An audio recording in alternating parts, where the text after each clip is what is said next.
U.S. federal agents on Monday raided the offices of Michael Cohen, President Donald Trump's lawyer, who has been under public scrutiny for weeks about a $130,000 payment to an actress who says she had with Mr. Trump more than a decade ago.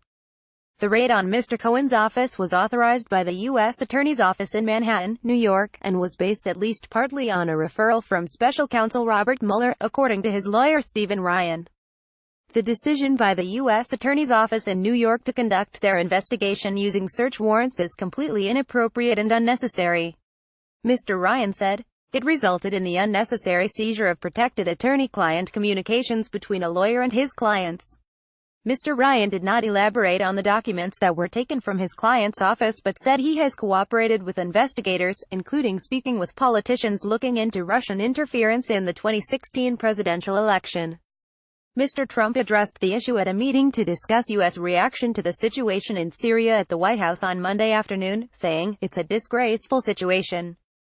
I have this witch hunt constantly going on. It's an attack on our country. What we all stand for."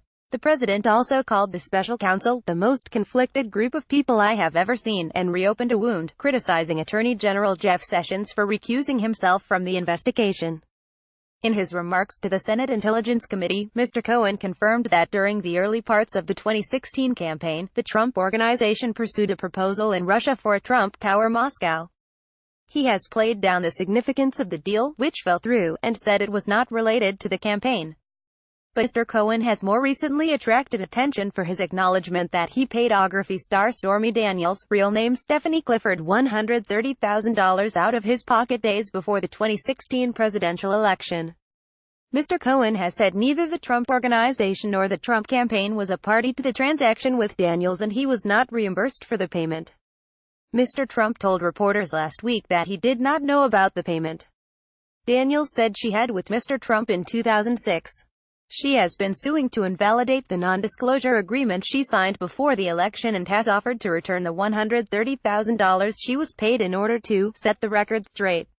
She argued the agreement is legally invalid because it was signed by only herself and Mr. Cohen, but was not signed by Mr. Trump. Meanwhile, Vanity Fair magazine reported that Mr. Cohen's hotel room at Loews Regency on Park Avenue was also raided by FBI agents on Monday.